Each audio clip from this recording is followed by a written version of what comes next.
Hello everyone, I am Tacet and welcome to the Gems of War Tower of Doom Week 9 Day 6. Of course, we're not actually focusing on Tower of Doom this time around though. We have a faction event this weekend. No, we do not have a faction event this weekend. We have a vault event this weekend. We were supposed to have a faction event, but they end up changing it out for a vault event because they had some issue with it that has to wait till version 4.4. So now we have a 5x multiplier faction event, as you guys are probably well aware of by now. And that's higher than the normal amount, which is normally around 3 times. So we've mainly been grinding it out like crazy in order to be able to get it done as much as we possibly can. So currently we're at 16 vault keys total, and ideally we want to get that to at least 20, probably even higher than that. So it's been going pretty well so far. As far as the grind, what am I looking for? I'm looking for the lowest trade stone we currently have that isn't brown-green. It might actually be purple at this point. What is that, 396? We're almost at base 400. There's a good chance that will happen by tomorrow. Actually, never mind. It could happen by tonight. Not counting brown. Oh, no, we have Arcane Venom too. But, no, that could still work. We have one more of those, a few more of those. Well, the furthest one we're on is purple, so let's go get like 4 of those real quick, I guess. Karakarof's the only location.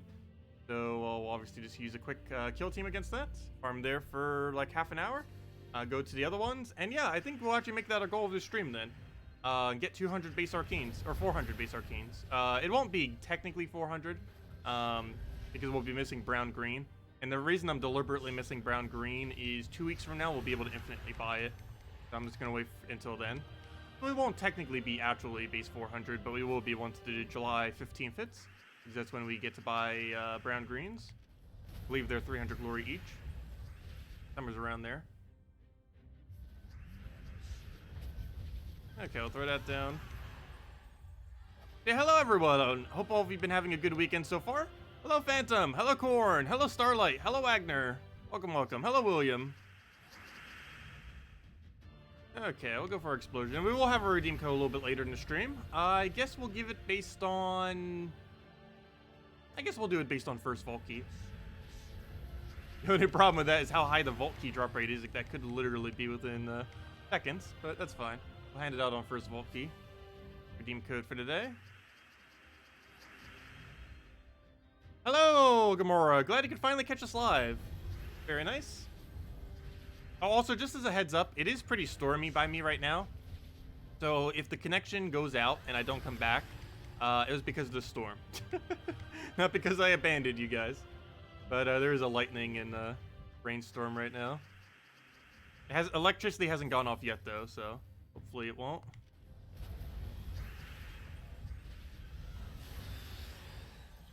Hello David, welcome. You're at 9 volt keys so far? Pretty nice though. Yeah, we did really well the first stream. The previous stream was kind of average. We had 1 good hour, 1 average hour, and then off stream I did it for a very small amount. But overall, yeah, it's been going pretty well. It's definitely been noticeably above average. It's not like a huge difference, but it is noticeable enough that it is better than normal. Unfortunately, it won't always be at this drop rate. This will probably be the only time they ever do it at this drop rate.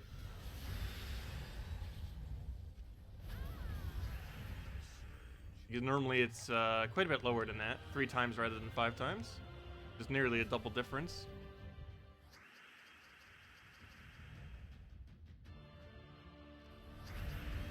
Let's see. Oh yeah, I don't know some people's names on other locations, because some people use a different name everywhere, which always confuses me. Because they might have one name in game, but then they'll have a different invite code, and then they'll have a different forum name, and then they'll have a different name on YouTube. And basically every single location, some people have a different name, which always confuses me whenever someone does that. Why use Tacet for everything? Because it would get way too confusing if I had a different name literally everywhere.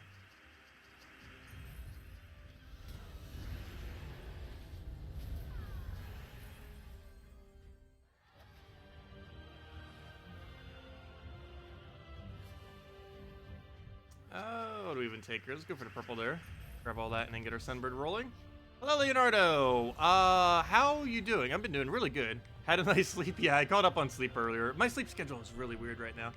But, yeah, it happens sometimes. There's just some nights where I just can't get to sleep. Or because I, like, sleep a little bit earlier and then I wake up in the middle of the night and then it's like, ah, I can't fall back to sleep. That's awful. Happens sometimes.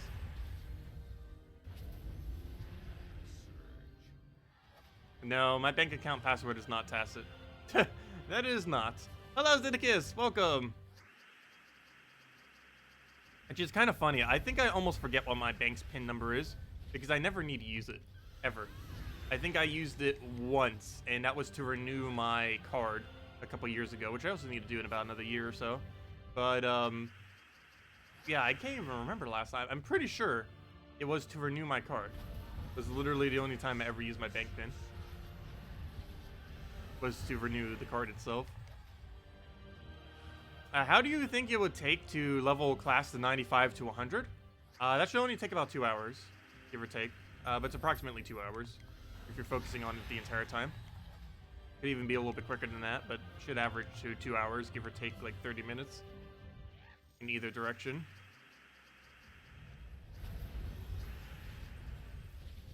But I'm not currently doing that. I'm currently leveling Warlord. I'm not doing Shaman at the moment just because we'll be able to passively gain it up over time. It's the last hero class we have that has a half mana start that isn't already maxed. So I'm just going to be passively getting over time through pet battles, through factions, through other stuff. And we'll get that probably within a week or so of just doing the passive stuff. So I'm not going out of my way to level it specifically. Doing all the ones that don't have half mana start. Because with this particular team, it doesn't actually technically matter if your heroes have mana start. It's helpful, but most battles it doesn't make a difference if it does or doesn't. So using a half mana hero class is generally good to level here. You're doing something like Quick Explore when your hero specifically does not need a cast to win. Oh, please drop a vault key. Jewel Gnomes are so pointless! Unless they're dropping a key. See, what do we get? Oh, never mind! They are the most wonderful gnome in the game. There we go. Well, I said first. Well, this is why I shouldn't say first code, especially when we have it at a higher multiplier. Well, we already got redeem code time. Let me just open the key first. That was quick. That didn't take long at all. And that's what, 17 now? Yeah, 17 vault keys now. Is what we're at. Yeah, we should be able to easily reach the... Oh, why are they so horrible, though? I don't need another Cedric. I got 5 gems and 3 event keys. I guess that's better than nothing. But I do not need Cedrics. They're basically 0. Same as that little bit of gold or whatever that was. But I did say at first code I would hand out... I mean, at first vault key I would hand out code. So let me go hand out code. Mark that one down. Copy. Let's see, how many do we have? I might be able to give out extras sometime this weekend. Either today or tomorrow. Or maybe not. I need to see how many we currently have. Assuming all of them work. We have 1, 2... There's a chance that all of them might not work. But there's 1, 2, 3, 4, 5, 6... But I counted wrong. How does this work? Let me put it all on one screen so I can see it all at once. 1 second. 1, 2, 3, 4, 5, 6, 7. Because I'm handing out this one right now, so that'll count tonight. So that's Sunday, Monday, Tuesday, Wednesday, Thursday, Friday, and I'm not doing a nightly stream. So that gives, assuming all these codes work, that gives 1 leeway. So I'd probably hand out 2 on that Friday because that's the last day we're streaming for like an entire week. So yeah, we have exactly enough then until I leave. So that works out perfectly. Okay, well anyways, save that. Just in code section, assuming none of them don't work. A few of them weren't working earlier for whatever reason. But let's go get this in there. Copy that. Get all that over there, and there you go. Just go. There is the redeem code you use on gemsofwar.com beneath the game code section. Your invite code can be found underneath your settings menu. Whatever your game says there is what you put in. Redeem code is obviously right over there in chat. Just click copy paste on the random numbers and letters. And you have the same reward as always. 2 treasure maps, 1 gem key, 200 souls, and 2,500 gold. Enjoy, everyone.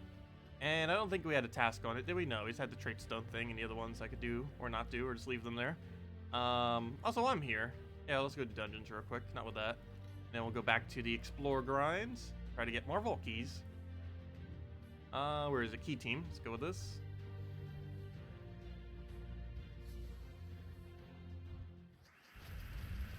Let's see.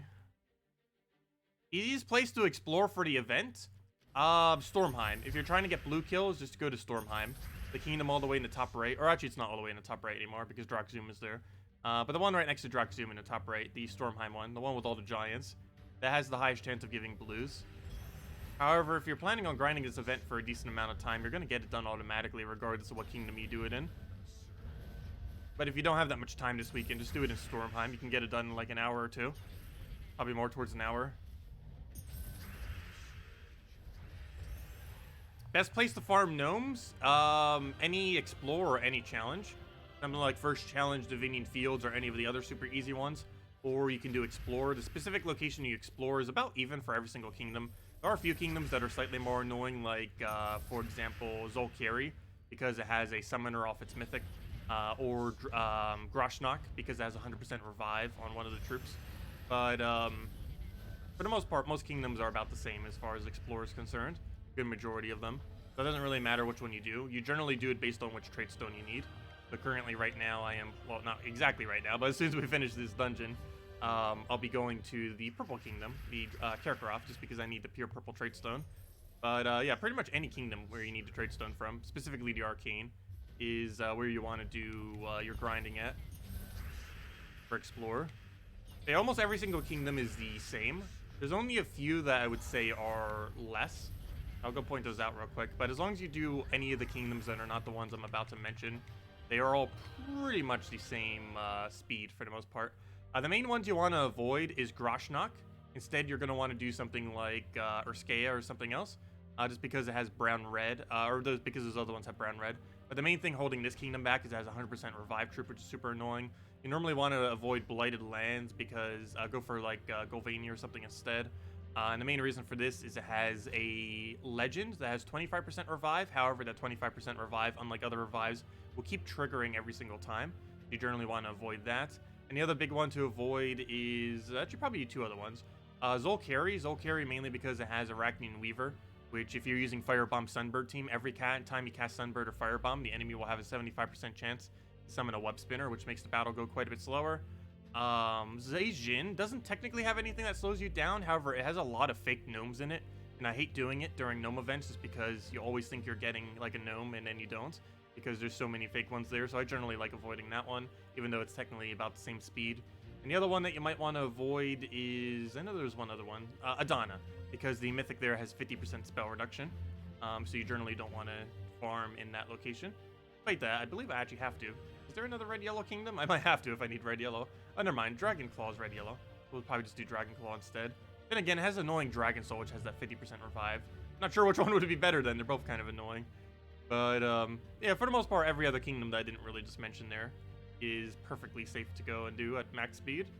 And even those you can generally get away with max speed too. Like, very rarely are you going to get the annoying ones that actually do the revive mechanic thing. Will slow you down. Anyways, where was I? We were doing pure blue? No. What color were we going for? Pure purple. I need that for the last of our 3 arcanes. Or 4 arcanes, however many it was. Farming PvP is a little bit slow for gnomes. The main reason for this is an average PvP battle probably takes around a minute or so. Whereas you can win about 3 to 4 times a minute and explore and challenges. So, generally you should not be doing PvP during a gnome event, unless you're specifically trying to get pet gnomes. But if you're just trying to get gnomes in general, you should not really be doing PvP. You still can, and you'd still be getting a lot of gold and other resources. It's just the rate of gnomes would be lower, not because it's actually a lower percent, but because you wouldn't be able to win as quickly. You can easily win at minimum 4 times as quick in Explore. Not quicker. Also, oops, I'm using the wrong team. I forgot to switch. Let me go switch. Meant to switch back to the split damage team. So, hello, Alan. Hello, Grimace. Welcome. And hello, Captain. How long? And hello, Starlight. Do you think the adventure board will take? Or how long do I think the adventure board will take? It'll take about the same amount of time that it takes you to do pet battles. So I would say around slightly more because there's 2 additional battles. But the difficulty curve is about the same as pet battles, maybe even slightly less than what pet battles are. So yeah, it's ridiculously easy. It should take around 5 to 8 minutes. 10 minutes absolute max, because that would be 1 minute per battle, which even newer players would probably be able to get it done in like 1 minute per battle. But no, it shouldn't take anywhere near more than 10 minutes, and should take on average a late game, end game player probably 5 to 8 minutes to complete them out, the 10 battles that you would have to do. There's also another part that you would get attached to it that it kind of changes, I believe, from time to time. The one that ends up giving you gems. However, I'm not sure exactly what all the tasks are for specifically that. But as far as just the adventure board, specifically the 3 that it gives you, the rare, the ultra rare, and legendary, or whatever they are. Actually, I believe they could be different rarities. But gives you 3 different rarities of ascending order. But I believe that always comes out to 10 battles. And if it does, based on their stats, it's only 5 to 10 minutes to do those 10 battles. Likely closer to 6 minutes. Or 5. I don't know. They go super, super quick. Because some of them have about, like, this much stats. Like, quite literally that many stats. I believe 3 of the 10 battles have stats very similar to what Explorer's at. Obviously, those go ultra quick. You can get that done in, like, 1 minute. And then the other 7 is what would take a little bit longer. But still pretty quick. The toughest battle is, like, what I believe the 6th battle on pet battles is. Like, the 6th or 7th battle on pets is around what the hardest battle in the adventure board is going to be. So it's even easier than pet battles, just with 10 battles instead of 8. And you can only do it once throughout the day, rather than pet battles, which could theoretically be every hour. And by once per day, you have infinite attempts for it. However, you can only cycle through it once. Kind of like how daily tasks, you can only cycle through it once, even if you can have the time to keep doing them. Yeah, we'll see how the overall reward system is for that. Some of them are really useless. Like, for example, some of them will be a really small amount of gold or a very small amount of souls. But some of them will also be useful, like when they drop chaos shards, gems, keys, stuff like that. We'll have to see how it pans out. The biggest issue with it is it's completely luck-based. And while the current daily tasks are also completely luck-based, there is at least the event objectives, which kind of kept it on par. So that you weren't getting, like, kind of gypped of resources. But they're not going to have that anymore with the other thing. So I'm not sure exactly how balanced it's going to be. Because there could be some people that just get ultra lucky that just keep getting gems and other useful resources from it. Whereas other people just keep rolling gold, souls, and like pet food or something. Stuff they don't really necessarily need.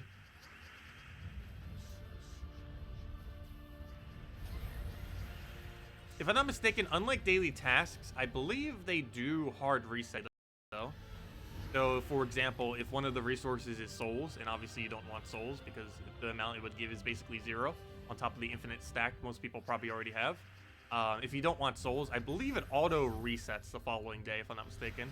Like the one that gives you gems doesn't reset, if I'm not mistaken. You would have to pay, I think, 15 gems for it, which would be completely pointless. I'm not even sure why they added a repick that costs gems on it, because it gives you gems as a reward, so why would you bother? But I don't believe that one automatically resets, but I'm pretty sure the 3 that it gives you each day does reset regardless of if you do them or not. So unlike the normal tasks, where if you got something that was annoying, you could only repick it like once at a time, I believe it repicks all 3 of yours if you didn't bother doing them. Which is kind of nice, because that makes it so you don't have to constantly keep waiting like multiple days to try to get them done. If any of them are not enticing, you just simply don't do them, and then you'll have a new one the following day, automatically.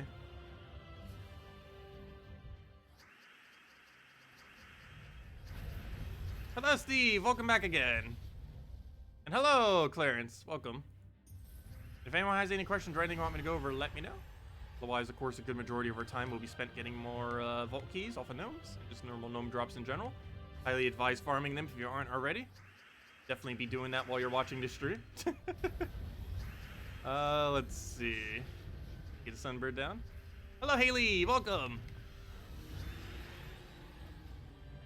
Yeah, 17 vault keys. I was kind of almost kidding when I said we'd hit the 20 mark, because it's double and normally we would hit about 10. But no, it looks like we will be able to.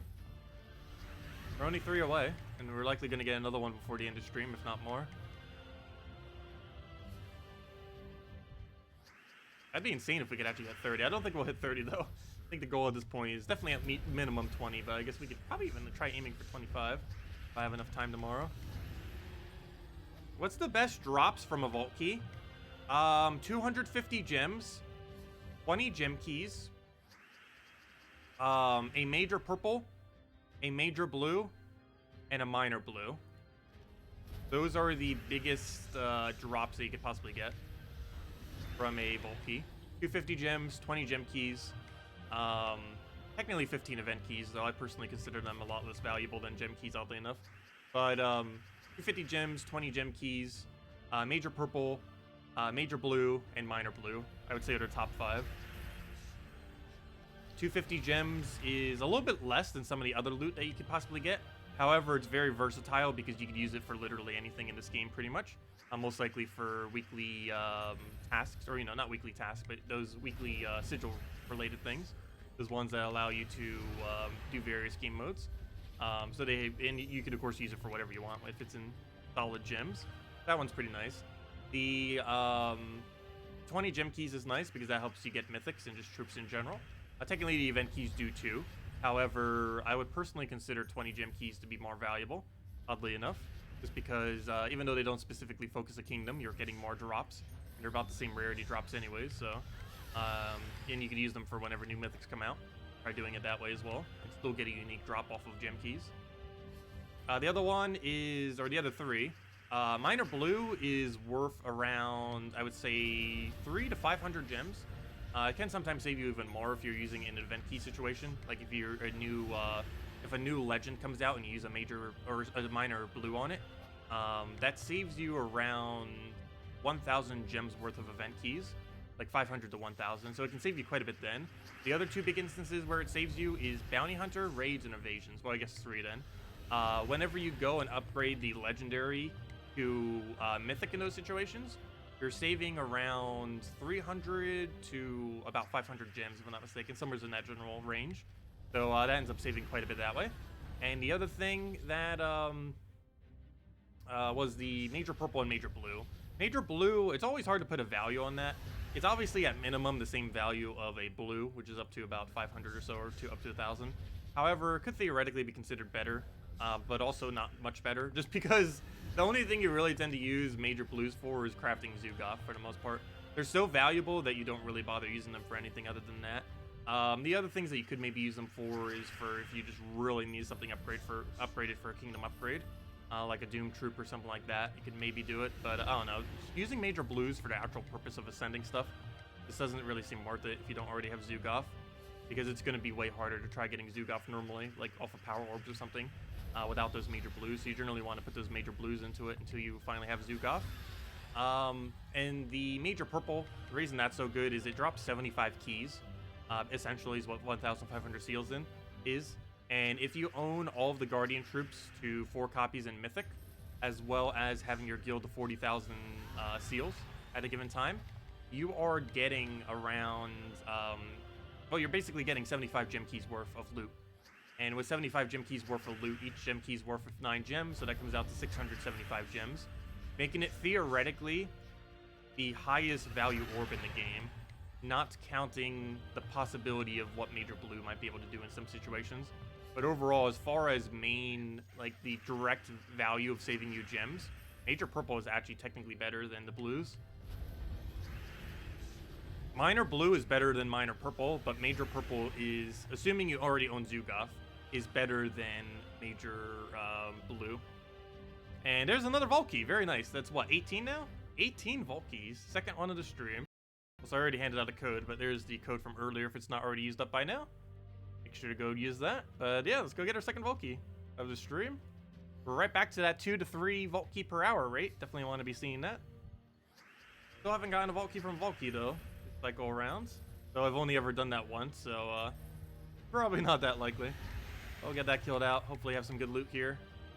No! Why are Vault Keys so abysmal? We got like 2 good drops so far, and that's it out of 18 keys. We got a Major Purple for one of them, which made up for basically every single bad drop we've gotten this entire time. And we got a 15 event key off of one of them, which I don't even necessarily need, but its actual value is technically pretty good. They're worth like what, about 14 gems each. 14 gems each comes out to I don't know, what's 15 times 14? Whatever that comes out to is about the value of 15 event keys, technically. Yeah, it's worth about 210 gems,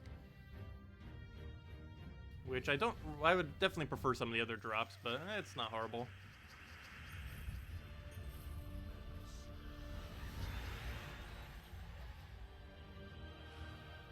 So hello, Kevin. Welcome. And Jesse, if I didn't already say hi. Okay, move that one over. Grab yourself another firebomb just to get all that rolling. Go get the last of our mana. Also, does anyone have any suggestions for videos to cover in the near future? I will be pre-recording some stuff probably starting tomorrow and throughout this following week, because I want to have at least one video per day, and I will be gone from next Saturday, from 1 week from now, all the way until that Friday. So I want to make sure I have basically 7 videos, 1 per day. I likely will still be covering the event video on that Monday, and I'll still be covering all the new stuff that's happening that Friday. But I do want to have 1 video per day for those, regardless. So if any of you have any suggestions or anything, let me know. I already have several plans, but I figured I'd get feedback on it too, in case anyone had any other specifics, something that I might not have thought of to cover. It's been a while since I've covered so many guides as well. So we'll see how that goes in general. I almost feel like just doing that for now on. I'm not sure if I would. Like on whatever guild week is like the least active, almost just like doing only 1 stream, maybe like the Monday stream and maybe the Tuesday stream. And then the rest of the week doing like no streams, but covering a video every single day, not multiple.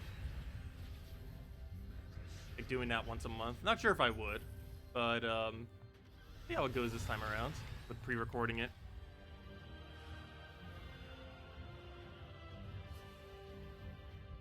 How hard is it to build you're using to pull off? What I'm using right now, this is relatively cheap, what I'm using right now. Sunbird's an ultra rare that you can get off of Glory or Gem Keys. The weapon I'm using, you can get around level 150 hero level, or somewhere around there, if you just keep putting your masteries in evenly. I believe you get it somewhere around 150 or 200 hero level, so that you can just get automatically for free. Firebomb is a common that you need fully traded, but it's a common, so you can easily get that off of gold keys, and the trade stone shouldn't be that hard. And other than that, the only slightly hard thing, I guess, is technically Mirage Queen. However, even that's easy, because Mirage Queen, even though it's a legend, you can just throw shards at the kingdom or the faction of Sunken Fleet, and within about 1,000 shards or less, you will most likely get at least 1 copy of the Sunken Fleet, and you only need 1 copy. The harder part will be fully trading it. However, the easier way to trade it is to go get your hands on 2 small orange orbs and just simply trade its first trait normally and then use 2 orange orbs on it, and then you'd be able to get it fully traded. And the reason you need that is because a half mana starts the Sunbird. Also, one other alternative to this team in early game doesn't necessarily even need the Mirage Queen. You run Hero with Mountain Crusher, Sunbird, Rowan, and Firebomb, or you can also do it with Leprechaun. Mountain Crusher, Sunbird, Rowan, Leprechaun. And that doesn't even require the Mirage Queen, making it even easier to obtain. And it's a alternative way for when you don't have enough damage to do Sunbird kill, which you most likely wouldn't have in early game or mid game. Actually, some of the late game players might not even have enough damage for it, because it does require a lot of kingdom upgrades to be able to one-shot explore consistently. But Sunbird Rowan isn't much slower. It's a pretty consistent 3 wins per minute using Sunbird Rowan. I know because I've been doing on my Nintendo Switch account occasionally.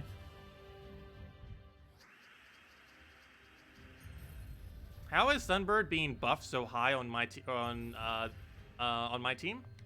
Mainly because of all of the HP bonuses that we have. We're getting some extra from having 3 elementals as well, from Mirage Queen, Firebomb, and Sunbird. I believe we're getting 6 extra HP from that. Or sorry, my bad. We're actually getting 12 extra HP. So that's what's giving that. We have 2 Broken Spire. One is... Oh, that's funny, because we're using our hero class right now of Warlord. Getting some extra bonus. I didn't even realize that. That's kind of funny.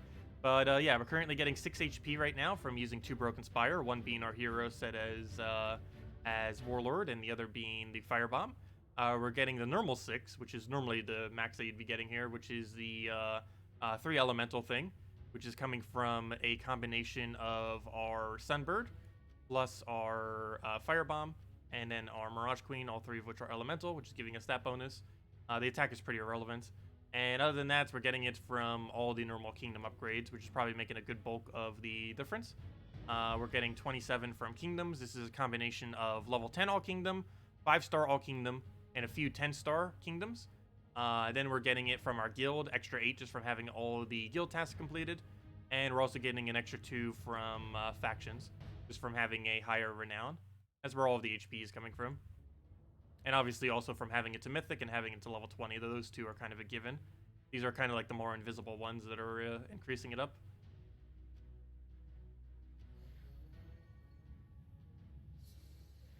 Good evening, Christy. Yes, gold keys give you major and minor trade stones.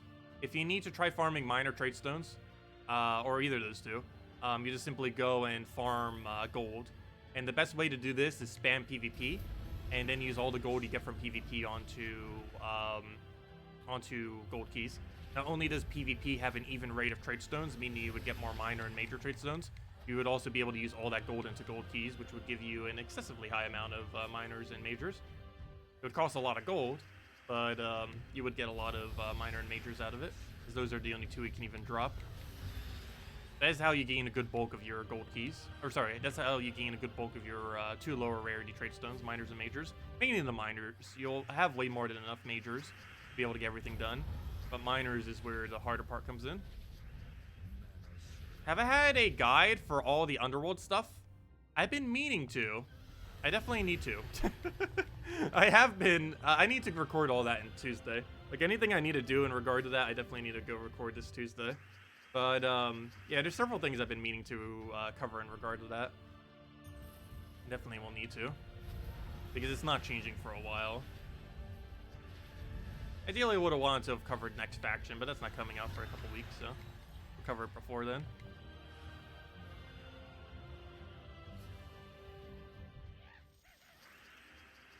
Come on, give us our 3rd vault key to stream. You know you want to. We're at 18 so far. Oh, he dropped a key. Not the key we're looking for, but still a key. No better than nothing.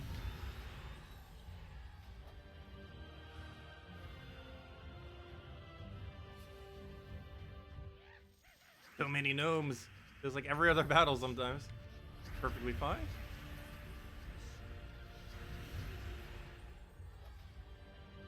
Ah, 2 diamonds is not fine though. We do not need just 2 diamonds. That is useless. That is really bad loot. Even if I needed diamonds, that'd be bad loot. 2 diamonds is still basically 0 diamonds. They really should have made it drops 5 and 10 rather than 2 and 5.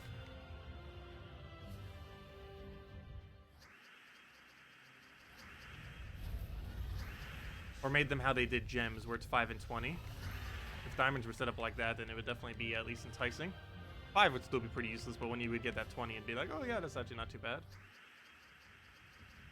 Because that's basically 1 day's worth of diamonds.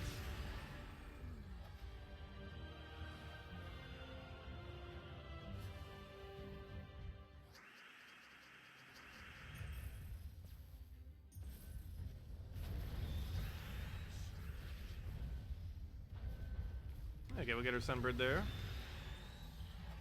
What did I mean when you say throw shards at a faction for Mirage Queen? There's a resource in the Underworld called Chaos Shards. Those are those little purple things that kind of look like crescent moons, kind of. Or like little thunderbolts. I don't know, what do they kind of look like? But those little purple things that are from Underworld. You use those shards on a portal from various factions, and you'd want to do it for Sunken Fleet. And, oh wow, we just got a vault key from that. But yeah, you just go to Underworld, you would get a bunch of those shards, and then you would use it on a faction of Sunken Fleet. That's what I mean by throwing it at it. You just keep clicking this button over and over again, or this other one if you have less. But you just keep opening portals until you get Mirage Queen. And you should be able to within about 1,000 or less. 1,000 shards, not 1,000 portals. Yeah, and you would just do that to be able to get the legend. It's a random drop. There's 4 troops that you could get, and that's one of the 4. It is obviously one of the rarer ones since it's the legend there. However, it's still pretty common. It's kind of like event keys that are always event keys, just for the Underworld. It's kind of cool. Anyways, 19 vault keys. We might be able to reach 20 right now. We hit 3 in 35 minutes. That is insanely good. We get 1 more, we'll be at 20. Which would mean we got an average of 10 per day. Oh, whoa, whoa, whoa, whoa, whoa. What is this? Ah, it's useless. That's what it is. Ah, why you gotta do that? You're trying to give us a good loot, and then you just give us horribleness. Oh well. Anyways, did we get enough purples yet? I think we might have. Let me double check. How's our pure purple doing? Yes, we're exactly 400. Nice. Okay, next order of business. Let's go and get, I hate green purple. I was just mentioning how bad that kingdom is, though we only need 2, so it's not really that big a deal. Is that the last one? Not counting brown green? That might be the last one. We need that one. And that's it. Never mind. That is the last one. Oh, no. We needed one more red yellow. Well, let's go get one red yellow real quick. Oh, good. We do have a third option. Shentang. Shentang isn't as annoying as the other two. Very nice. So we'll do Shentang. Because the other two have an annoying thing. Dragon Soul has 50% revive. And Adana has the 50% spell reduction. But this kingdom doesn't have anything that's too annoying. Yeah, we'll go here until we get one red yellow. And then we'll head over to, I guess, Zolkiri, unfortunately. So we get 2 of those. And then that's base 400, not counting brown and green, which we'll be able to get on the 15th. So I'm not going to bother going out of my way for it, since we can just stock up in a couple weeks from now. And it's not like we lack the glory for it. We're almost back at 900,000. We're almost back at 1 million like we were before. We're heading there.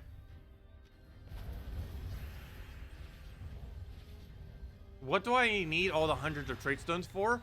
There's a possibility they're adding a trait stone sync to the game. So I want to make sure they all stay relatively even and high, just in case some kind of trait stone sync comes into the game that needs all of them for whatever reason. But yes, we are getting a trait stone sync either later this year or early next year. It's either coming in most likely 4.5 or 4.6. Hasn't 100% confirmed exactly what it'll be and everything like that. But there is a good chance that it is soonish, and when it does, we don't know exactly what it will require, other than trait stones, obviously. But we don't know like how much of each, or like what amounts, or if you can just use any arcane, or if it's a specific one. But I've just been evenly farming them just in case it requires a wide range of them, and more than what I have. Because you never know. Who knows? It might require thousands of every arcane over time. Probably not. You never know. Next week's raid troop is red yellow. However, I'm going to buy the packs deep enough that I believe I got all the trait stones automatically. I'm not doing it for that reason, but I believe buying up to emoji pack does give you all the trait stones you need. I'm almost guaranteed it does.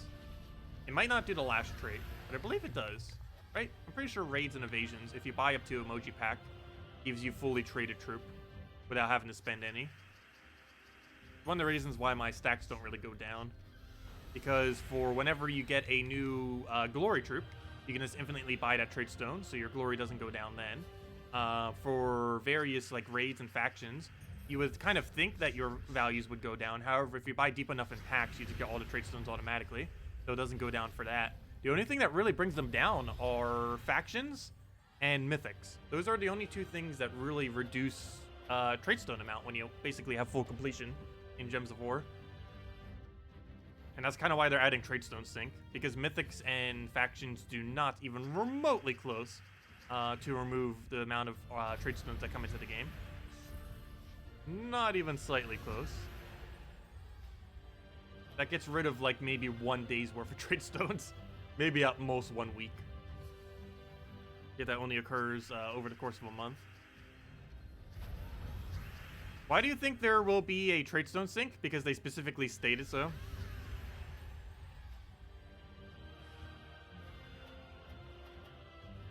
They also mentioned they are looking into eventually syncing every resource in the game. How they'll go about it could vary as far as when they get around to it and stuff. No, trait stone sync is something they haven't discussed. We just don't have a definitive version or date that's coming out on. But they did mention that 4.5 has a lot of endgame stuff. And one of the biggest issues with endgame is a lot of resources that have no sync, and they already mentioned the trait stone sync thingy. There's a possibility it could be attached to it. That's probably one of the most notorious resources that become 100% useless. Like souls, you at least still have technically the soul forge that will constantly keep slightly syncing it. However, once you have everything traded in the game, there's basically nothing that tries syncing your stones. To the point that there's this whole resource in the game that's basically doing nothing once you reach a certain point. There's several of them, but trait stones, you just get literally every battle. You can't do anything with them. which decentivizes a lot of the areas that actually specifically give you trait stones.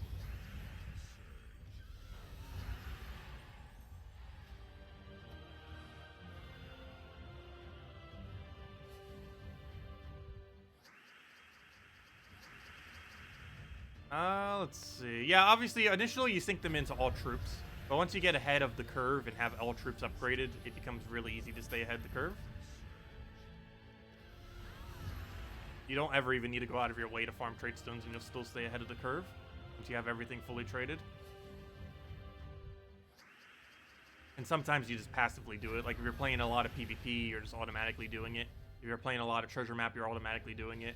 If you're trying to farm for gnome events, you're automatically grinding them. If you're opening a bunch of keys, you're automatically grinding them. Like literally everything this game gives them to some degree. Or almost everything.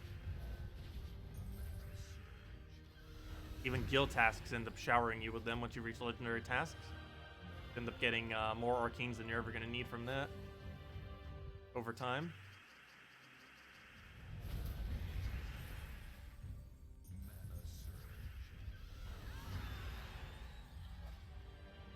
I'm curious what the highest base value is on them currently. Like, not the highest single one, but the highest that anyone has gotten every single one simultaneously. I would assume it's somewhere around 700, but it might be even higher than that. I don't think anyone has gotten base 1000 yet on arcanes, but you never know. Some people who play a lot. Tech9 might have it, and a few others who are like near level 2000, or really, really high in that general range.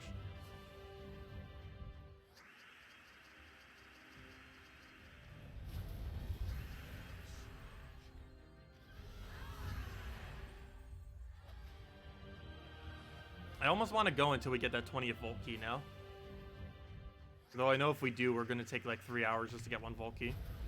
It's always that way. When you're trying to find it, you won't get it.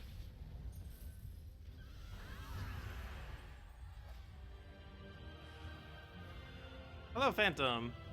You went through a phase where you were short on miners? Yeah, that will happen a lot. Miners, runics, and arcanes are the 3 most common ones to run out of. Majors and celestials, actually, generally, you don't ever run out of. It can happen, it's just very unlikely. With the relative amount, relative to how many you need to use, relative to how many are given to you. Celestials and majors generally don't run out. The one that's probably most common is the miners and arcanes. Miners because so many of them are required, and every single color thing ends up requiring them to a pretty hefty amount. And the other one is runics, or sorry, not runics. Well, runics do. But the issue with arcanes is even though not that many are needed, there's so many different arcanes that having a lot in a specific one can sometimes be a little bit more difficult. So you normally use orange orbs for a lot of that stuff. But runics, I don't know, runics can. It depends how many first traits you're going for. Because the first trait on things like epics and legends and mythics, think your runics very, very quick. So if you're upgrading a lot of those kind of troops, you're probably burning through them. However, if you're doing lower rarity stuff, like for example, if you're trying to upgrade all kingdoms to 5 stars currently, you're probably not running out of runics as much. You're probably running out of minor trait stones the most. Miners and arcanes in that situation. Because even low rarity stuff uses arcanes. Commons use arcanes, rares use arcane. All of them do, to some degree.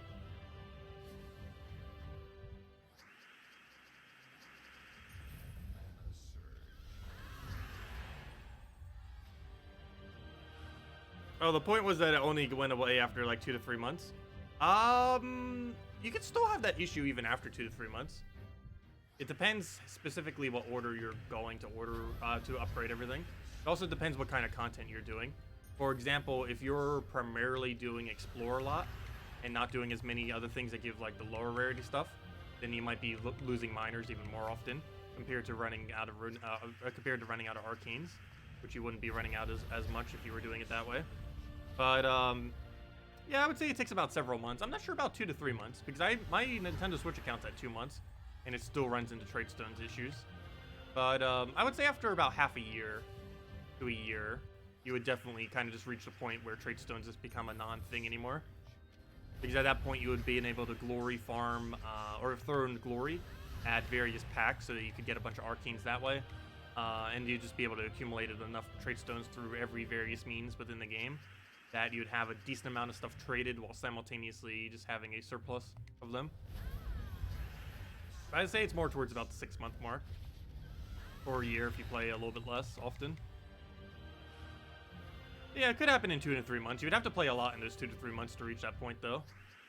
Because you'd have to have, at minimum, every single kingdom at level 5, plus a little bit further than that, to kind of be at a situation where you wouldn't be as bad on trade stones anymore. And even then, you would still have trade stone issues. You stop having trade stone issues once you reach late game, though. But everything prior to that, you'll still have some trade stone issues. Late game takes several hundred hours to reach, though. Mid game takes around 100 hours or so. Late game takes several hundred. And end game takes thousands. It could take like 2,000 to 3,000 hours to reach end game. So you can do pretty much everything from late game, though, for the most part. Same as mid game. Like mid game, you can play every piece of content decently. In late game, you can build pretty much anything decently. You might still be missing a few mythics here or there, but like the core teams, you'd have most of the legends by then and everything, so you'd still be able to build a lot of the core stuff. You'd still be able to do all the content, but it's generally how it goes down. You just got the War Mythic. What's a good team to put him in? He's not really used for much. He's decent with Queen Isabel, but that's about it. He's a pretty underwhelming Mythic. They ended up buff nerfing him a while back, and it ends up nerfing him so hard that he's just not used anymore. War is actually, fun fact, War is the first Mythic ever added to Gems of War. However, they have reworked him twice since then, but he's still the same kind of general premise. But, yeah, it kind of makes sense that in Gems of War, the first Mythic was War. But, yeah, it was the first Mythic ever added to Gems of War. Like, what was it? It was probably about 3 years ago from now, right? Have Mythics actually been around for 3 years? I think they have at this point. Yeah, the game's been, what, 4.5 years? That's amazing that it's actually been that long already. But yeah, it probably has been 3 years then. Because it was added around this time 3 years ago. Or it's definitely around this time of the year. It was specifically 3 years ago, I forget, but I believe it was. That's a lot of mythics then. So that means we probably have around 40 mythics in the game then by now. Because of course there were some things that came in by other means, like Zugoff and Xenos, that weren't necessarily coming out one per month.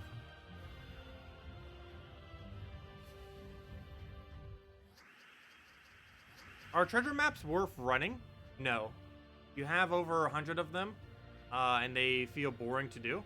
Yeah, some people really enjoy doing treasure hunts. I do on occasion, but I've already done so many of them that I do burn out of it quite a bit. But no, there's no point in doing treasure hunts in the current state of the game unless there is an event objective on those little green trade stones to go do it. However, that's being removed next patch, so I'm not sure what they're going to be adding to re-incentivize treasure hunt. They are going to be doing some kind of update to treasure hunt to make the loot for it better in the future and maybe even change up the game mode, who knows. That is planned at some point in the future. However, next patch will not be addressing it. And next patch is actually removing pretty much the only point that you would even still have to do treasure hunt, which is the event objectives, when it occasionally pops up like once a month. But yeah, starting next patch, treasure maps are basically dead content. Well, they kind of already are, but they're even more so starting next patch.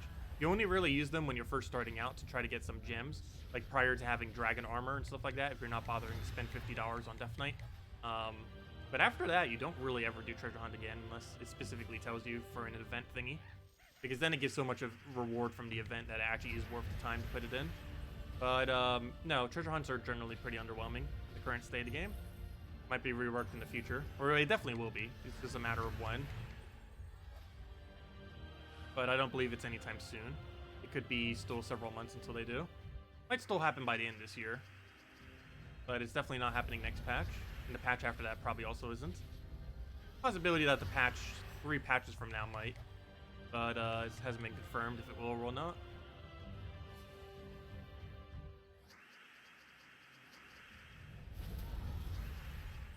Because we'll be getting a patch in about another week or two. We should have another one in around August, which will be a mini patch. We're then going to probably have a major patch around November or so. October, November. and then we'll likely have a mini patch before the end of the year at the holiday season, like mid-December, early December, sometime around there. That's generally how updates go. They tend to do it at around the same times each year for the most part. How long am I streaming tonight? I'm not sure. I think I'm going to stream until I get one more Vault Key. I'll probably regret that 10 hours from now when we're still streaming. Haha! No, but I believe the goal is until we get one more Vault Key. Because one more Vault Key will be the 20 Vault Key mark. So however long that takes. If it takes 10 minutes, it'll be 10 minutes. If it takes an hour and a half, it'll be an hour and a half. But I believe our goal is we're not ending the stream until we get one more Vault Key to make it solid 20.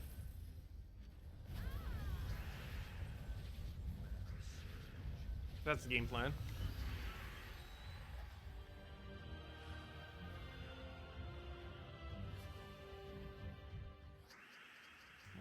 I'll take the red over. That'll be enough to wipe. So we probably got enough trait stones. I should probably stop doing this kingdom. This is still that slightly annoying one. We haven't really been needing to deal with it. But I'm pretty sure we gained the arcane trait stones we needed by now. Let me get level check. Let me check. Also, I should probably be farming the trait stones for the next Mythic 2. Never mind, we're going to orbit, so I don't need to do that. I don't know. What's the next thing I would sink it into? I guess the new stuff that's coming in next faction, but I believe I have enough brown yellows for it. Maybe I'll double check what other colors I had. See what it might be sinking. What am I doing right now? I am checking, Wow, I just forgot. Wait, what was I about to go check? Wow. What was I about to go check? Also, we have 15,585 maps. Takes several hundred hours to actually use them all. Oh, yeah, duh. Trade's done. Let's see. Did we get the 400 on green purple? Yes. The only one we're missing now is brown green. We did it. Base 400 minus brown green. Which I'm probably not going to do. I don't know. Do we do brown green? I don't know. Maybe we just do brown green just to get it over with. But I should probably do one that we might actually need in the near future. So let me double check. What's the next colors that are coming up that I'm actually going to need sync trait stones for? Probably the biggest thing would be the next faction. Where did it go? Where's next faction? Not even on the spoiler thingy anymore. What are you doing? Let me see. Let me go click show all troops and go search for, oh, what kingdom were they associated to? I believe it was Suncrest. Pretty sure it was Suncrest. Let me go double check. I'm pretty sure, I'm almost guaranteed it was Suncrest. Because thematically it makes sense to have a bunch of harpies for the kingdom that's a bunch of birds. Let me see. Suncrest. Wait, it's not going to come up if I say Suncrest, will it? No, it will not. Even though they're technically Suncrest troops. Okay, let me just type Harpy here and I'll bring it up. Harpy. There they are. It's called Stone? No, Stone Song. Airy. Just type in Airy. Stone Song Airy is what it's called. Okay, so what trait stones would we need for these? Which one does the legend take? Legend requires yellow-brown. How's our yellow-brown doing? Good. So that's what I thought. I didn't need to grind that one out. How's the epic? That one is red-yellow. Oh, okay. Apparently we keep doing red-yellow then. Because we just hit 400. Wait. Why is this so much higher than I thought it was? I thought we were at like 400 on it. Was I not paying attention? Why is that so high? Never mind. We have enough of those too. Well, I guess we just go do something random then. I don't know. It looks like we have all the ones we need. What's the ultra rare take, I guess? I'll only take 3 though. Blue, brown. We have plenty of those. Oh, I guess we just do the next lowest then. What's the next lowest? What's that 400 right now? Not counting that one. Let's see. We got a 402 and a 402. I guess we'll do red because it's a lot less annoying than doing green purple. We'll do this one.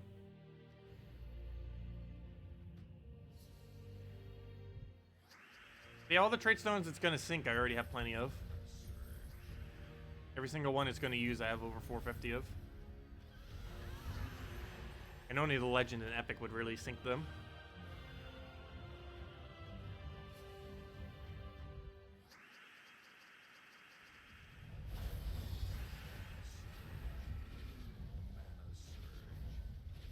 And the reason we're skipping on the brown-green, even though it's below 400, is the event for it is the 15th, if I'm not mistaken. 2 weeks from now. Well, technically 3 weeks from now. 2 weeks in a couple days.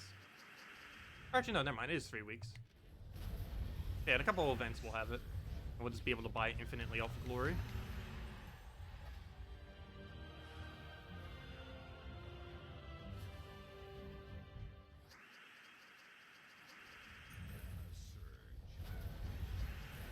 Yeah, we'll see how big of a mistake it was until we go to a vault key. Could be in a couple minutes, or it could be a couple hours until we find one vault key. But with the current rate, it shouldn't take too long.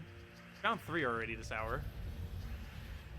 Though we have gone an entire hour during this event without a single key. I think it took an hour and a half for one of our keys earlier. Or actually it was like an hour, 10 minutes, hour, 20 minutes. That was just super unlucky. On average, we've been hitting like upwards of 2 per hour on average. Around 2 per hour with how it's currently set up. If we count all the bad hours into it. Hey, Celestial. Did we finally hit over 1,000 Celestials? I forgot if I double checked for that yet. We are really close to 1,000 Celestials if we aren't currently there. We're at like 980 something or 990 something if we're not already at 1,000 plus. Ah, why's my throat being all clogged all of a sudden?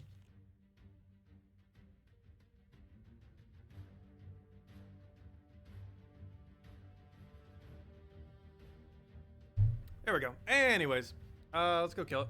Do that. Go that out. Go from there.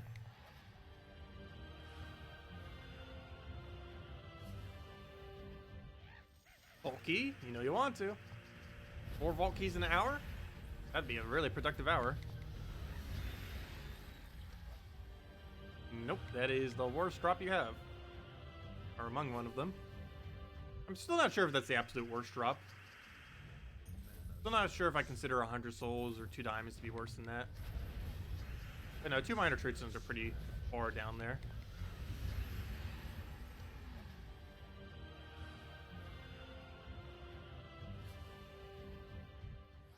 Takes about 1 minute to farm that. So I guess the souls are technically better than, or worse than. Because 100 souls, you can farm like several hundred within a minute.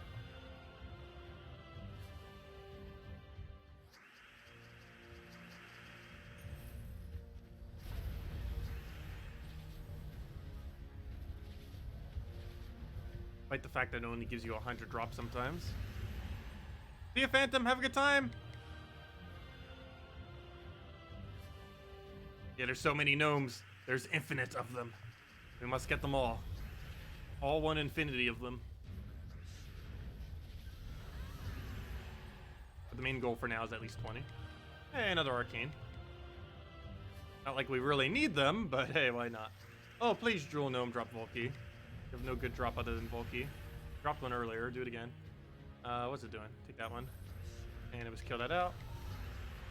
Come on, Vault. That is not a vault.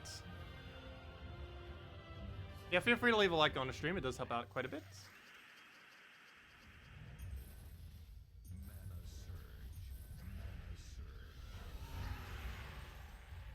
What do we get? What do we get?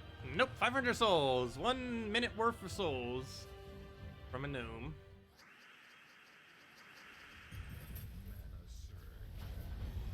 Actually, technically even less than a minute worth.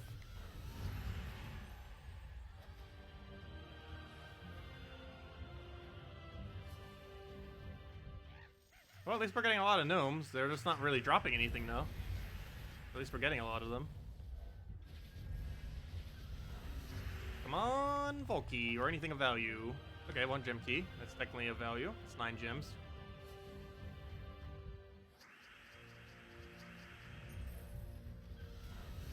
Well, it feels weird that you can just get so much value out of just a single drop like this. Because normally the method of grinding 9 gems takes like 5 to 10 minutes. So you can just randomly get that all at once just from a single gnome.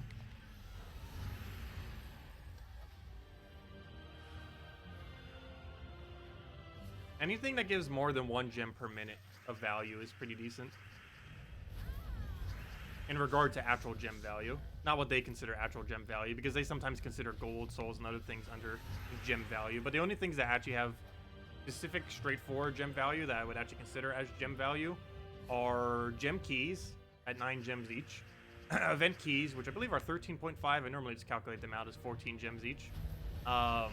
Gems themselves, obviously. And orbs. Minor purples are 135 gems. Major purples are 675.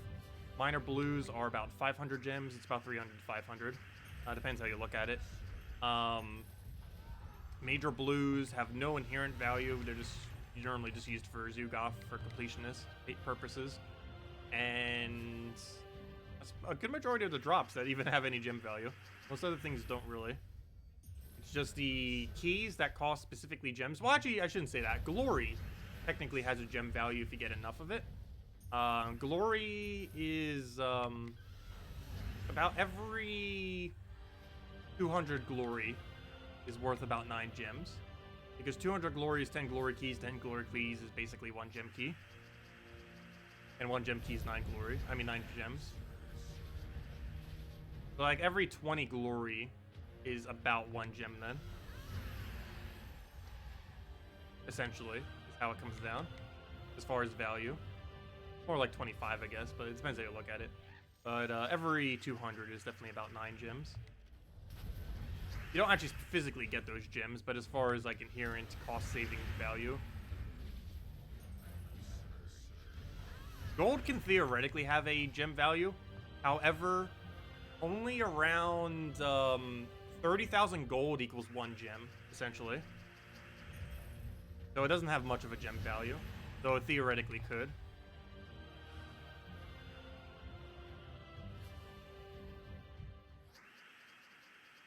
And that's because that's about how much gold you would have to spend in order to get 1 guaranteed gem key. Or guarantee. That's about at the drop rate of it. And that's why every 30,000 is about worth 1 gem.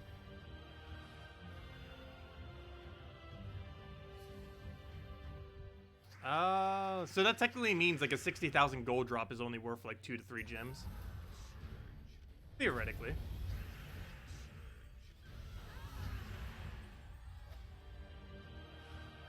I guess you could also break it out by the value of putting into legendary tasks. Because I believe the average legendary task, as far as gem value, I believe is around, I want to say, 40 gems? I actually never bothered calculating that out. But I believe the average legendary task is around 40 to 50. Let's be generous and say it's 50.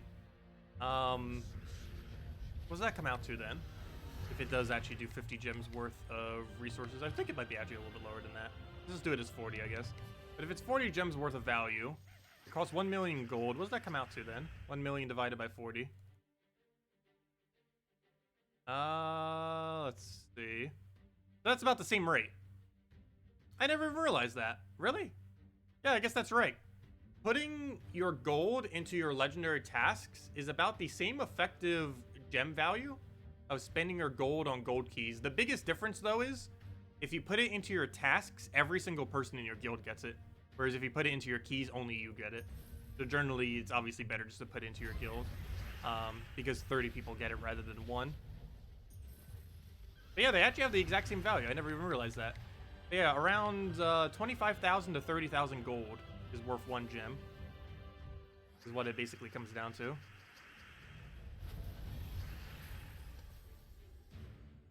I never even realized its gem value was that low. I knew it was low. I didn't realize it was that low.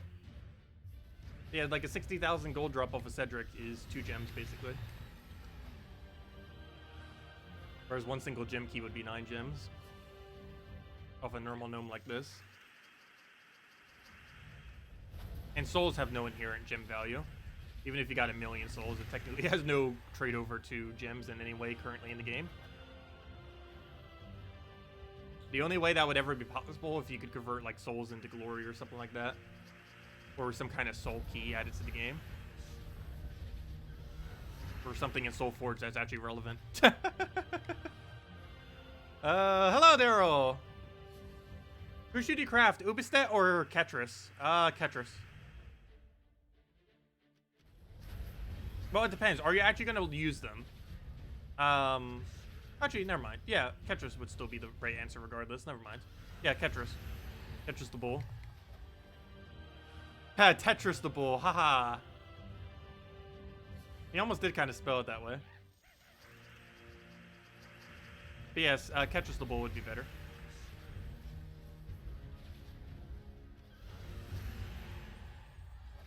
Hello, Ricardo. Welcome.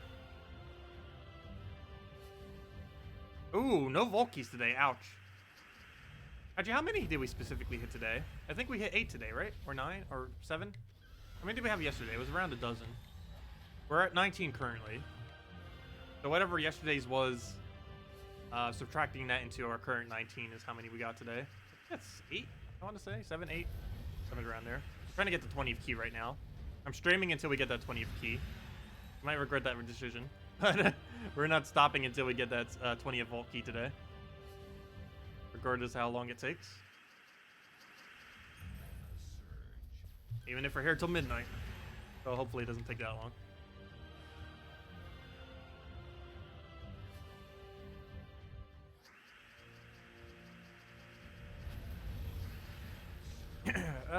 Let's see. We'll take blue over. Grab Sunbird down. Actually, at this rate, we might gain a level by the time we get the Vault key. Like before we get the Vault key. Also, I mean hero level, not Warlord level. So we're probably going to get a Warlord level 2. Even 2 of them. 84 currently. Definitely going to reach 85.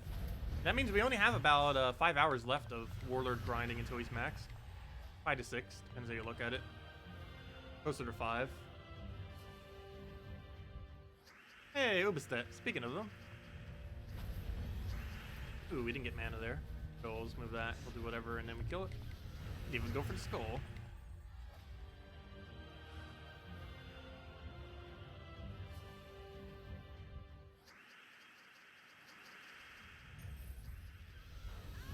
Always nice when we can just take its mana and then one-shot everything. When we need the firebomb sometimes. Firebomb's just there to make sure that we can get the damage in. And of course the instant mana generation. I'm just gonna leave those extra turns. You can take them quicker than we can. Oh, or that can happen. That works too. There we go. Do you remember the Chaos Orb drop rates? You can't find them on the forums. Last I recall, it's 35% green, 30% orange, 20% purple, and 15% blue. I am not 100% certain if those are the exact drop rates at this exact moment in time. But last I recall, those are the drop rates. 35 green, 30 orange, 20 purple, and 15 blue. So there's around a 65% chance, so around a 2/3 chance you will get a useless orb. And only a 1/3 chance you'll get one of the better ones of purple or blue. Orange orbs technically are useful if you're still through the trading process, but once you get past the trading process, there is no point to them in the current state of the game. But purple and blue will always have value. It doesn't matter if you literally have everything in the entire game, purple and blue orbs still have value. Purple orbs will allow you to get newer content whenever it comes back around, or whenever it gets added. And blue orbs will help you to ascend those new content to higher rarities so that you can get them for kingdom upgrades and have them at max stats.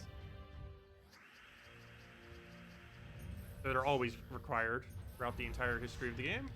They'll never not be required, the purple and blue. Whereas green and orange, you eventually reach a point where they're basically pointless. And even green, even as a newer player, I found on my Nintendo Switch account, past like the first week or two, I found even the green orbs to be useless. Like the major greens were still kind of useful prior to us having a soul farming option because, oh, we could just fully level one troop. But the small greens are always pointless, even if you're in early game. The most amount of souls you're going to save is about 1,000 or so, or several hundred, which is barely anything. Even from an early game perspective, that is a very small amount of souls to save. Hello, Gonzalo. Welcome. Because worst comes to worst, you could still do about 10,000 souls per hour in Arena if you had like no other options. Once you get the hang of Arena, you could easily do around 10,000 or so, assuming you have the 100% soul armor. Either Celestial Armor or Death Knight.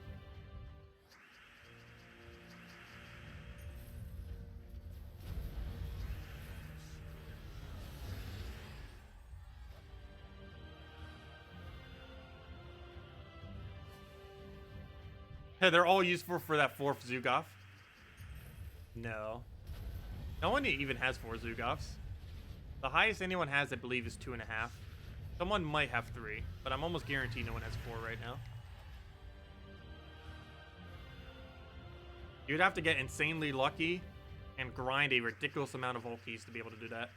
You would have to have grind the Vault event for upwards of 30 hours every Vault event. Have to be like 10 to 12 hours per day every Vault event, if not more. Be able to get that many. And even then, you would still need to get lucky. Not just off of getting vault keys, but also on specifically getting the orbs you need off those vault keys.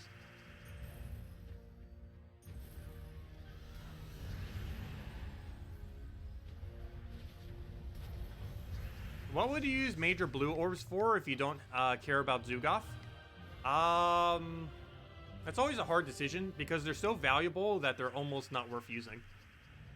But if you don't care about Zugaf for whatever reason, though you probably should care about getting at least one copy of him.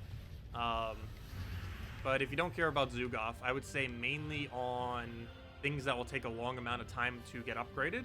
So if they add a new game mode that's kind of like how long it's going to take to get the Doom troops upgraded, you can maybe use it on that. You could possibly use it literally on the Doom troops themselves. They're going to eventually be required for Kingdom upgrades, but depending on how far you're going in the events, you might be nowhere near close to getting them upgraded. You might only be at like rare or ultra rare or maybe epic. And if you need them for a Kingdom upgrade with them being mythic, then you might want to do a major orb on them. But I don't know, I still feel like that's a waste of the orb. Almost everything that you would use it on just feels like a waste because of its potential value that it has. But no, I do advise getting at least one Zugaf before ever using a major blue on anything. Because it takes a very long amount of time to get him. How do you usually get them? The only way that you can get Zugaf is by crafting 8 power orbs. And to craft 8 power orbs, you either have to win first place on various events, which will end up giving you a power orb on things like raids, invasions, class events, stuff like that. Or you have to go use 3. Wait, is it 3 or 4? I should forget now. I believe it's 3. You have to use 3 blues, major blues, 3 major oranges, and 3 major greens to craft 1 power orb with a bunch of souls and some other stuff. But you need 8 of those for Zugaf. It takes around 1 year. 1 year to a year and a half to obtain. It can be done a little bit quicker. However, it requires luck and going for leaderboards, or grinding out vault events and just getting lucky off of those. But on average, I would say it takes about a year or so, give or take several months.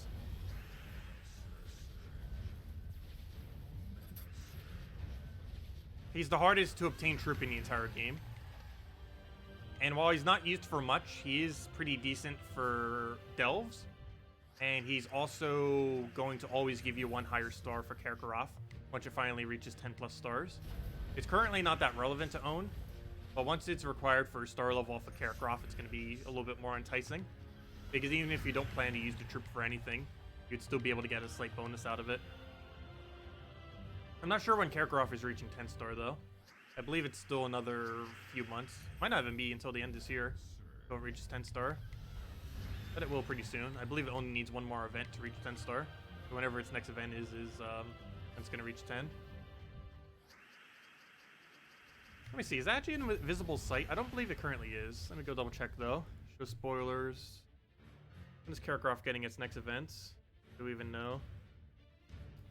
It is, but it's only getting 1 troop. Is 1 troop enough? It's August 2nd. I need to go double check. I'm not even sure if it is. Maybe they're only doing 1 to deliberately make sure it's not enough. Excuse me.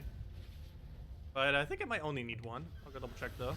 It's weird that it's literally only 1. Normally you get 2 in most weeks. It must be a Guild War week or something. Let me go double check. Karkaroff. Will 1 troop actually make it go over? If it does, August 2nd is when it's getting it. Otherwise, it might be a while if that troop doesn't push it over.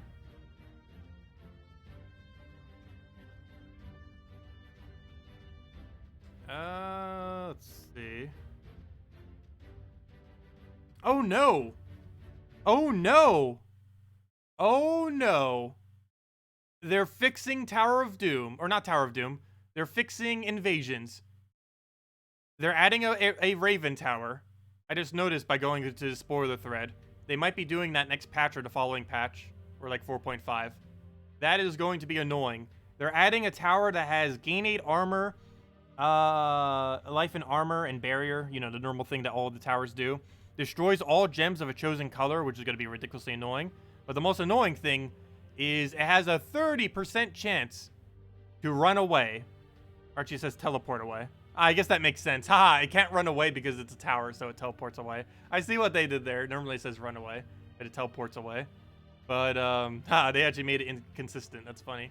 But that's going to be super annoying. Not only does it have a way to feed mana back into itself to attempt again to escape, but it also will have 30% chance to run away. They're probably going to be doing that for sigils, for towers eventually. Not sure when that's actually coming, but it looks like it's going to be a regular thing. It probably won't be one of the holiday ones. That might just be how they do the whole tower system. Because currently they are invisible, but they're going to make it visible, but it's going to be a really annoying visible way of killing them out. So you're always going to have to focus Raven Tower first. One nice thing about it, though, is it doesn't do any damage. It doesn't do any damage whatsoever, but its mana generation with its 30% dodge is going to be super annoying. I'm not sure if that's actually going to become a thing, like a regular tower, but I would assume it is. It's called Raven Tower, so why would it not? It seems like it definitely will be. Hasn't been confirmed yet, but based on that spoiler, it actually kind of does look like it. Oh, also, I meant to check. Well, does one Karkaroff troop make this go to 10 stars? Yes, it does. Okay. Zugaf is relevant to own starting August 2nd. So in like a month and a half. Not even, like a month and 2 weeks. Well, yeah, it is a month and a half, I guess. But yeah, starting August 2nd, it is relevant to own Zugaf, even if you don't plan on using Zugaf, because it will be required at that moment in time for 10-star Karkaroff. It is impossible to get 10-star Karkaroff without him at that given moment in time. They are planning on adding another mythic to that kingdom, so it's not required, but it will always give you one additional star if you end up owning Zugaf. But yeah, for that short moment in time prior to getting another mythic, it's going to be really, really interesting, because owning Zugaf will actually mean you get one extra magic for every battle that you ever do during that duration. It's only going to be like that for several months until they probably add another mythic for it, but it's going to be pretty cool. So anyone who does own Zugaf will actually have a small little benefit. Also, where on earth am I going? Go to Explore already. And hopefully get this last vault key for the 20th vault key. Yeah, that'll be the second Magic Kingdom as well. Karkaroff on August 2nd. It does require Zugaf, though.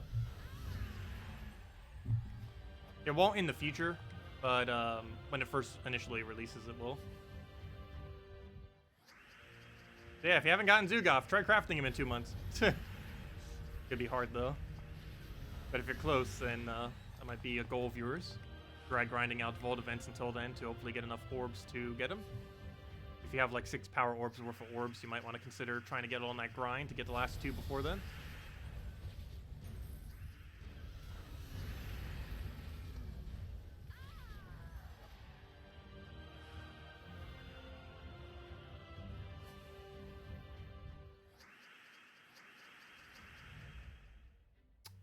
Let's see. You have a question about Fair Shra. You just crafted Dragon Soul since you're fairly new and only have 800 diamonds. That's a good craft then. Can you also get Fair Shra from event keys and gem keys? Yes. However, he's only in event keys when it's a event for him. For the Kingdom of Karkaroff, not Karkaroff, Kedar. When it's event for the Kingdom of Kedar, would you be able to do that off of event keys? And I don't believe Kedar is getting an event anytime soon. From what I can see, it isn't any time in the next few months. But yeah, so the only way you'd be able to get it is off a Glory, Gem, Guild, or VIP chest off of pure random luck. And it would be very unlikely you would specifically get him off a random drop. Generally, when it comes to Fair Shra, you just craft them directly. I did that on my Nintendo Switch account. I just used my first 4,000 diamonds to craft them because they already had Dragon Soul.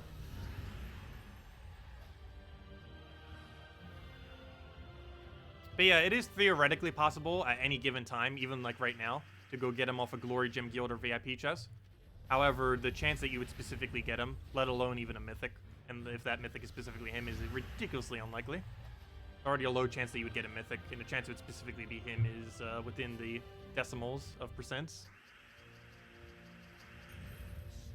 So it's normally just most optimal just to craft him. Because it could take a year of randomly trying to get him off of random drops to actually successfully randomly get him.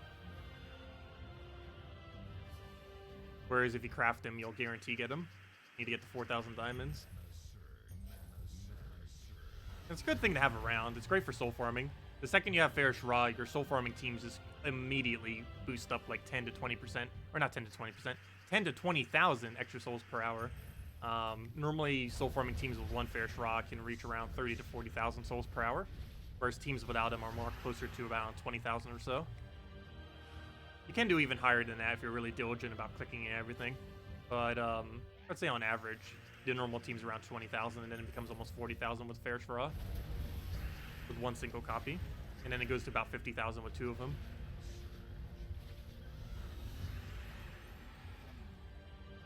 So the first Fair Shra you craft is where you gain the bulk of the value. You technically don't need to, though it is helpful. But you'd be probably better off putting it into other stuff. But you definitely want to get at least one. And if you happen to randomly get a second one, then that's nice. But you generally just want to at least get the one. And the sooner the better. It's not like too big a deal if you don't get it like as immediately as possible. But definitely within your first like half a year of playing, you do generally want to get a Fair Shra. It'll greatly reduce down soul grind times. And while you do eventually reach the point where you never need souls anymore, it greatly reduces the amount of time while you're trying to get to that point. And it's a good one-shot troop. While one-shot troops generally aren't really used too often, it is really good at one-shotting. Dragon Soul plus Fair Shra is 100-something damage. So that's enough to one-shot most things, most likely around your level range, through mid-game and late-game, until end-game would that really not kill. Because he uses your soul capacity to 100, and he does 1 damage per soul. So if you're at max already, that's 100 plus whatever his base value is, which is normally around like the 20s or 30s, depending on magic.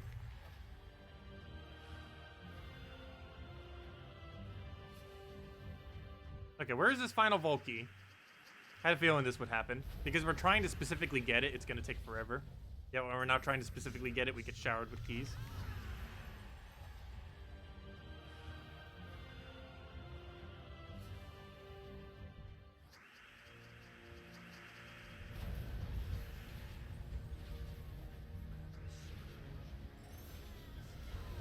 And he's dead.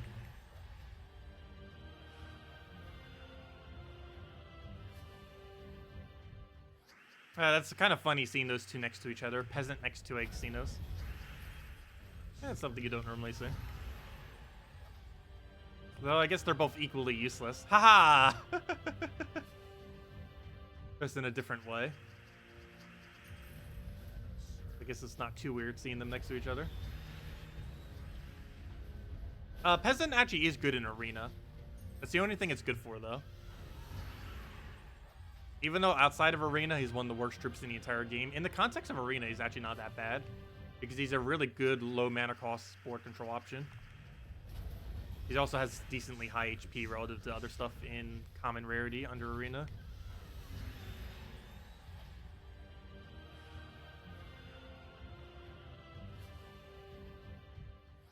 Yeah, there has been requests to get a dragon with necromancy into the game. It would be very sought after if they did. However, they haven't. So that and half mana dragon start would also be pretty relevant. They also haven't done that. That's two things that would make dragons quite a bit more viable. A 50% necromancy dragon and a half mana start to all dragons. That would make them actually usable again. Currently, they're rather underwhelming once you get past mid-game. Dragon Soul is still pretty much always used for soul farming, though, and there's a few other dragons that get used here or there, like Wordbreaker, occasionally Element Grim, and stuff like that. But a good bulk of dragons become pretty useless once you get past mid-game.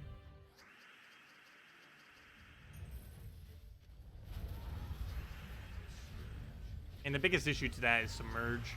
There's several issues, but Submerge is probably one of the bigger ones. Because almost all dragons hit all enemies. And Submerge hard counters that. Hey, I hit level 1,300. Congrats. We should be hitting the halfway to 1,500 mark soon. Well, halfway. It's not actually halfway, but, you know. 14,050. Or not 14,000. 1,450, I mean. Could you imagine? 14,000 level.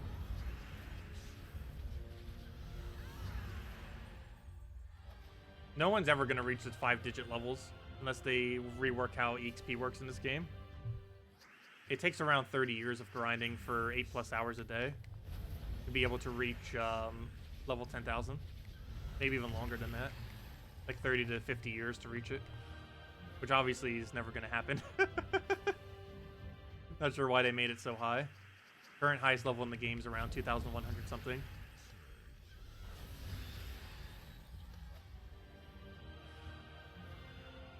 Or actually, did he get 2,200 yet? I'm not even sure. Maybe somewhere's around that range.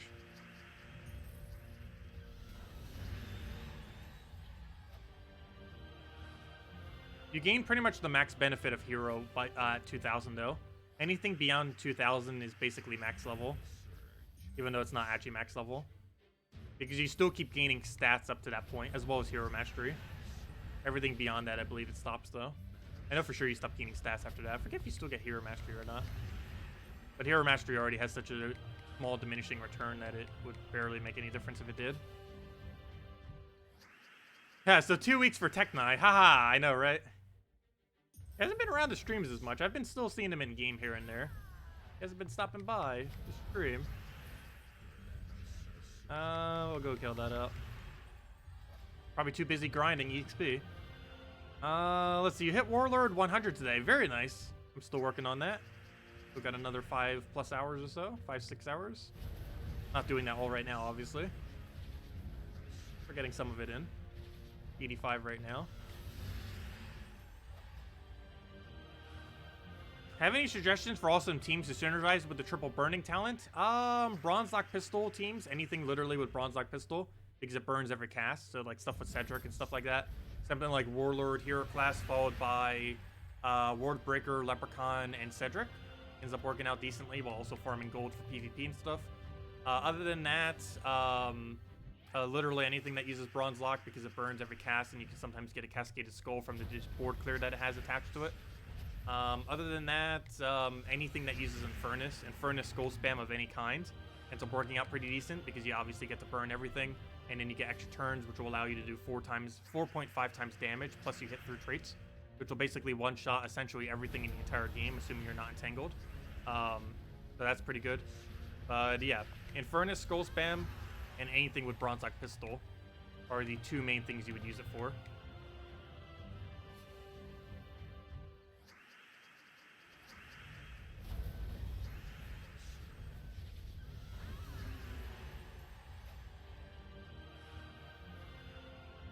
Yeah, you can also use the red Guild War Troop. That one's that ends up creating, that has a boost ratio based on burning. That also has a attack gain, ends up working pretty decent with that. With Infernus or something. So they might just be better with double convert troops. Because once you get a single skull loop going, you're going to kill everything, assuming they don't have immune to burning.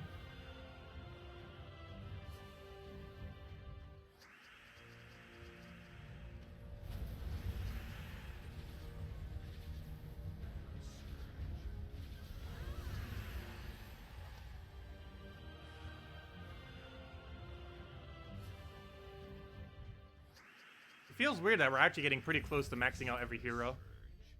It's gonna feel weird once we finally reach that point. We're just maxed and there's nothing else to do with it. Then we can actually start using good hero classes. I could start using Thief for all of the Skeleton Key teams. I could start using Titan for almost everything. And whatever other ones are relevant, we can just always bring out and not need to worry about the fact that we're not gaining XP for it. We'd already have it all. Of course, we'd still have to do every new one, but that's not too bad. Even if we don't throw any gems at it, it only takes 28 hours to max a new one. And spreading 28 hours over the course of a month is not that hard. Especially since we probably would buy at least up to the emoji pack, probably. Which would burn out several hours of it. So it would only be more like 24 hours we would need to grind it out for. Every new hero class, which you could just divide out by, what does that come out to? Like 6 hours per week? Yeah, it comes out to exactly 6 hours per week. Like 1 hour per day. If we did 1 hour per day, we'd easily be able to get done every new hero class. Very, very easily. Even less than that.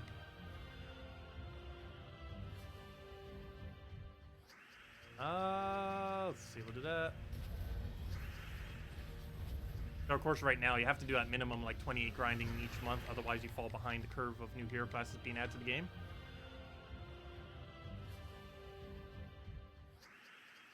Once you have all of the max, that's all you have to do is about 28 hours or less. Then that maintains every new hero class forever. And if you don't feel like grinding that much, you could just simply just throw gems at it. Which is pricey, but it does save time. But it is pretty pricey to actually save time off of it. It costs about 180 gems to save 1 hour with that. So you are getting some other rewards simultaneously with it, like orbs and various troop drops, and what was the other one? Oh, and the emoji and the other portrait thingy. Hello, Mod Mark. Thank you for that. Greatly appreciated. Also, I might have made a grave mistake by saying I'm not ending the stream until we get a Vault Key. Still no Vault Key after 40 minutes. Come on, Vault Key. Yeah, you want to?